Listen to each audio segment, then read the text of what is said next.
Avez-vous déjà été trompé par les flatteries de quelqu'un? Ou peut-être avez-vous pris une décision précipitée sans demander des conseils pour le regretter ensuite? Aujourd'hui, nous allons étudier une histoire importante tirée du livre de Josué qui met en lumière les dangers du succès et l'importance du discernement.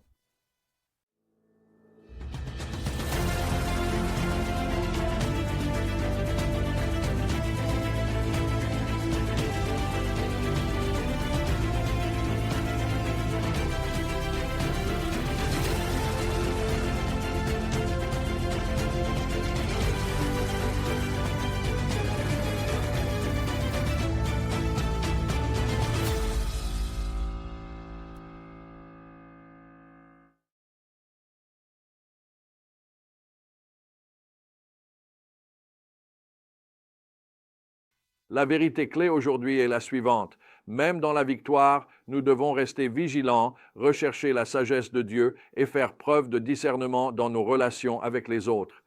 Après les victoires des Israélites à Jéricho et Haï, la nouvelle de leur conquête se répandit dans tout le pays. Josué 9, 1, 2 nous dit que les rois à l'ouest du Jourdain se sont unis pour faire la guerre à Israël. Mais tout le monde n'a pas choisi l'affrontement direct. Les Gabaonites, un groupe voisin, ont opté pour une autre approche, oui, la tromperie.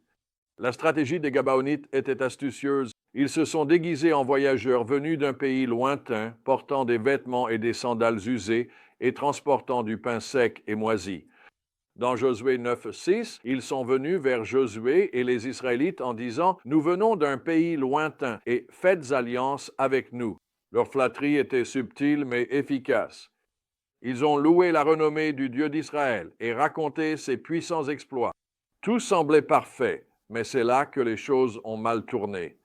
Josué 9, 14 dit « Les Israélites prirent de leurs provisions, mais en effet, ils ne consultèrent pas l'Éternel. » Cette négligence apparemment mineure a conduit à une erreur importante. 3 jours plus tard, les Israélites ont découvert la vérité. Les Gabaonites étaient en réalité leurs voisins, mais il était déjà trop tard. Ils avaient conclu une alliance, juré un serment devant Dieu et ne pouvaient revenir sur leurs paroles. Eh bien, cet incident nous enseigne plusieurs leçons essentielles. Le succès peut parfois engendrer la complaisance. Les Israélites, tout juste sortis de leur victoire, n'ont pas ressenti le besoin de chercher la direction de Dieu dans ce qui leur semblait simple. Nous ne devons jamais penser être trop expérimentés ou trop couronnés de succès pour avoir besoin de la sagesse de Dieu. La flatterie peut obscurcir le jugement. Les éloges des Gabaonites envers le Dieu d'Israël et le récit de ses actions ont flatté l'orgueil des Israélites. Nous devons nous méfier de ceux qui utilisent la flatterie pour obtenir des faveurs ou de l'influence. Et les apparences peuvent être trompeuses. En effet, les vêtements usés et le pain moisi des Gabaonites ont créé une illusion convaincante. Nous devons aller au-delà des apparences, en profondeur, et rechercher le discernement. Ne pas chercher la direction de Dieu peut conduire à des erreurs coûteuses. Une simple prière aurait pu éviter cette erreur aux Israélites. Combien de fois prenons-nous des décisions, grandes ou petites, sans consulter Dieu?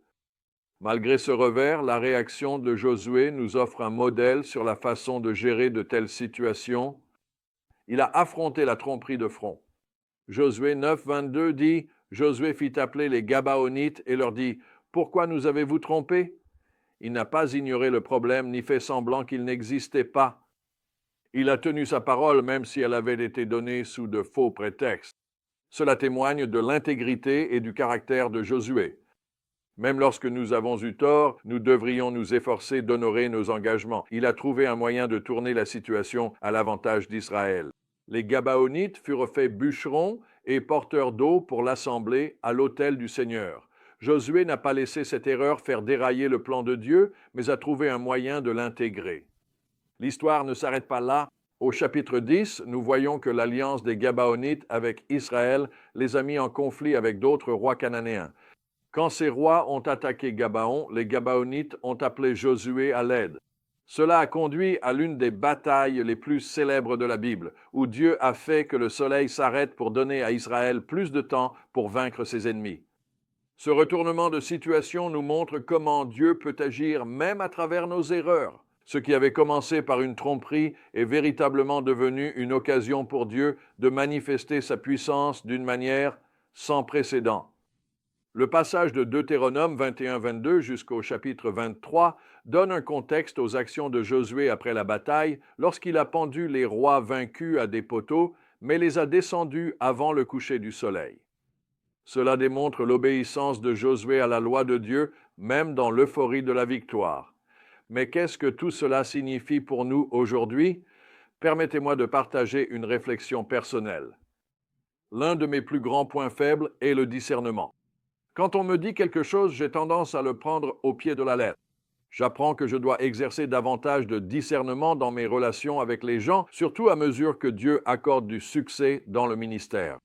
Voyez, le succès apporte des dangers subtils. Lorsqu'une personne ou un groupe connaît la victoire, il semble que tout le monde veuille en profiter. Certains peuvent utiliser la flatterie pour nouer des relations plutôt que d'être honnêtes et transparents. Nous devons nous en méfier. Après leur victoire à Haï, Josué a alors, avec sagesse, ramené le peuple à l'essentiel, l'adoration et la parole de Dieu. Mais même alors, l'ennemi a attaqué par des moyens subtils. Cela nous rappelle que nos plus grands dangers ne viennent souvent pas d'ennemis évidents, mais de la tromperie qui fait appel à notre orgueil ou à notre complaisance. Alors, comment pouvons-nous appliquer ces leçons? Premièrement, ne cessez jamais de chercher la direction de Dieu, surtout lorsque tout va bien. Deuxièmement, méfiez-vous de la flatterie et ne vous fiez jamais aux apparences. Lorsque vous commettez une erreur, affrontez-la honnêtement et trouvez un moyen d'avancer avec intégrité. Troisièmement, souvenez-vous que Dieu peut agir même à travers nos erreurs si nous lui restons fidèles. Choisissez aujourd'hui de renouveler votre engagement à chercher Dieu dans chaque décision, grande ou petite, car c'est dans sa sagesse que réside notre véritable réussite et notre victoire.